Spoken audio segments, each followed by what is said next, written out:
According to the United States Department of Labor, there are nearly 2 million American workers reporting suffering from the workplace violence every year.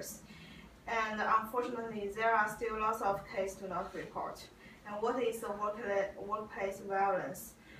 Why we need to put more effort to getting rid of it? I took some of the research in the high school and middle school, and I always focus on the workplace violence. And since many of us college students are planning to get to the workplace to work after the graduation, so this topic is highly related with us.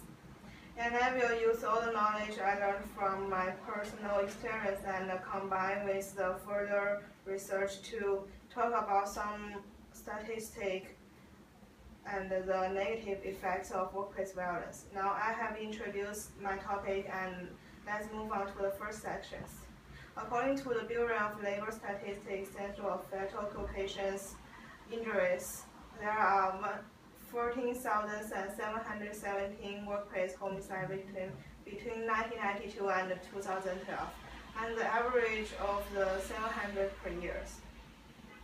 In 2012, 81% of the workplace homicide were shooting and through-flee, and 48% of the workplace violence suicide were also involved with shooting.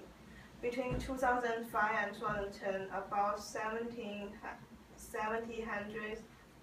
of the homicide in the workplace were committed by robbers and other crime activities, where about 21% were committed by co-workers. Based on the workplace violence in the victim frame, in 2012, 29% of the 3,038 females fatal workplace injuries were homicide compared to 9% of the 40,045 male fatal workplace injuries that were homicide. And now we have took a look at the statistics about workplace violence, and let's discuss about negative effects of the workplace violence. Workplace violence will cause harmful effects from many different aspects. In this point, I will talk about the negative effect in the individual levels. First, according to an article named Series of Workplace Violence and the Buffering Effects of Social Support, written by the Emmerich, Emma, and the Baker employees, who are under the threat of workplace violence or who are suffering from it would be least committed to their organization and at least dedicated to their jobs, and the co-workers do not in a similar condition. Second, when tasks and jobs could not fulfilled by the employees, there would unequal inheritance among employees. Because of the inequality, the employees who is suffering from workplace violence would get more depressed and might have other emotional disorders or problems. Second, in the unit levels, where workplace violence could result in an inharmonic and depressed atmospheres in the entire unit or department. This would make the entire unit of the departments have an intense and aggressive atmosphere in the entire unit.